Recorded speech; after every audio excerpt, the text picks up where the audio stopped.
والليل دجى من وفرته فأقر سدى. السلام علیکم ورحمۃ اللہ وبرکاتہ۔ امید کرتا ہوں دوستو آپ تمام حضرات خیریت سے ہوں گے۔ اللہ سے دعا ہے جہاں بھی آپ ہیں اللہ آپ کو خوشی اور سلامتی کے ساتھ محفوظ رکھے۔ دوستو آج آپ حضرات کی خدمت میں یہ کلیئر کرنے والا ہوں کہ عورت کے لیے پیشانی پر ماتھے پر بندی لگانا کیسا ہے۔ آپ نے دیکھا ہوگا بہت سارے علاقوں میں، بلکہ تقریباً ہمارے ملک میں بسنے والے غیر ایمان والے، غیر اسلام والے تو سبھی ماتھے پر اپنے قشقہ اور بندی لگاتے ہیں۔ عورتیں بندی لگاتی ہیں اور مرد قشقہ لگاتے ہیں۔ اس کی اجازت ہے یا نہیں؟ اس سلسلے میں اسلام کیا کہتا ہے؟ یاد رکھیں، عورت کے لیے اسلام کی نظر میں زیب و زینت اختیار کرنا پسندیدہ ہے، اور شرعی حدود میں رہ کر کے میک اپ کرنا، زیب و زینت کرنا، یہ اسلام کی نظر میں عورت کے لیے پسند کیا گیا ہے۔ اور نہ صرف یہ کہ پسند کیا گیا ہے، اگر عورت شادی شدہ ہے، شادی اس کی ہو چکی ہے، تو پھر اس کے لیے مستحب ہے اور اس کو ایسا کرنا چاہیے کہ اپنے شوہر کے لیے وہ زیب و زینت، بناؤ سنگار اختیار کرے، اپنے شوہر کے لیے میک اپ کرے۔ یہ مستحب ہے اور ایسا کرنے پر عورت کو ثواب ملتا ہے۔ لیکن یہ بھی یاد رکھیں کہ اسلام کی نظر میں بناؤ سنگار، زیب و زینت اور میک اپ کی کچھ حدود ہیں۔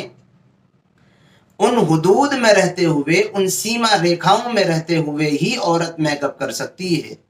اگر اس سے باہر نکلنے کی کوشش کرے گی تو پھر بجائے اچھائی کے برائی ہو جائے گی، اور بجائے ثواب کے پھر اس کو گناہ بھی ملے گا۔ انہی چیزوں میں سے ایک چیز ہے خواتین عورتوں کے ماتھے پر بندی لگانا۔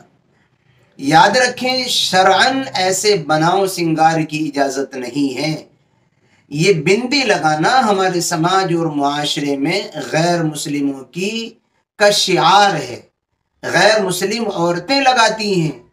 اب اگر کوئی مسلم عورت بھی اس کو کرنے لگے گی تو یہ غیر مسلم کی مشابہت اختیار کرنے والی ہوگی، اور اسلام کی نظر میں کسی غیر مذہب والے کی مشابہت اختیار کرنے کی اجازت نہیں ہے۔ اس لیے مسلم سماج میں مسلمان عورتوں کے لیے ماتھے پر بندی لگانے کی بالکل اجازت نہیں ہے۔ یہ تو پھر بھی بناؤ سنگار ہے، یہ تو پھر بھی زیب و زینت اور میک اپ کی چیز ہے۔ ہمارے پیغمبر جناب محمد الرسول اللہ صلی اللہ علیہ وسلم نے یہودیوں کی مشابہت اور غیر ایمان والوں کی مشابہت روزے میں بھی پسند نہیں کی۔ آپ حضرات جانتے ہیں کہ 10 محرم الحرام کا روزہ رکھنا یہ حضور علیہ الصلاۃ والتسلیم کی سنت ہے، اور آپ اس کو رکھا کرتے تھے۔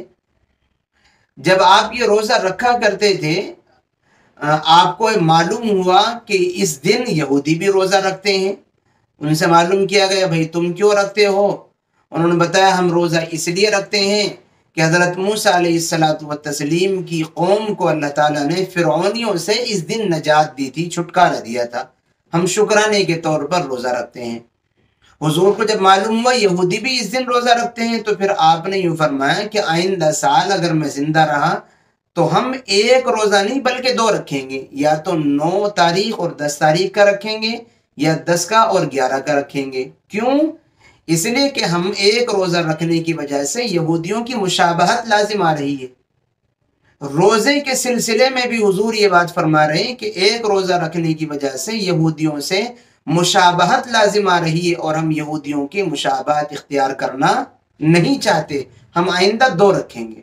جب ہمارے پیغمبر، ہمارے دین نے غیروں کی مشابہت سے بچنے کا اتنا حکم دیا ہے تو پھر ہم بناؤ سنگار میں اس کی کیسے اجازت ہو سکتی ہے کہ ہم بناؤ سنگار کے طور پر اپنی ماتھے پر بندی ہی لگانے لگیں اور غیر مسلم عورتوں کا ہی ان کی جیسا بننے کی ہم کوشش کرنے لگیں؟ یہ بھی یاد رکھیں کہ غیر مسلم عورتیں جو یہ یہاں بندی لگاتی ہیں، یہ ان کی مذہبی، دھرمی اور دینی چیز ہے، یہ ان کا دھارمک میٹر ہے، اور کسی کے بھی مذہب اور دھرم کو فالو کرنا مسلمان ہونے کے باوجود اس کی اجازت نہیں۔ اگر کوئی ایسا کرے گا تو پھر وہ مسلمان ہی نہیں بچتا۔ اس لیے میری بہنوں، میک اپ، بناؤ سنگار، زیب و زینت اپنے شوہروں کے لیے خوب کرو، لیکن ایک لمٹ ہونی چاہیے، اس کی باہر نہیں جانا چاہیے اس سے، اور جہاں تک اجازت ہے وہیں تک کرنا چاہیے۔ یہ بندی، قشقہ وغیرہ اس کی بالکل اجازت نہیں ہے۔ آسان لفظوں میں نے آپ کو بات سمجھائی ہے، امید کرتا ہوں آپ کو بات سمجھ آ گئی ہوگی۔ دعاؤں کی درخواست ہے، پھر ملیں گے انشاءاللہ کسی نئی اور اچھی ویڈیو کے ساتھ۔ السلام علیکم ورحمۃ اللہ وبرکاتہ۔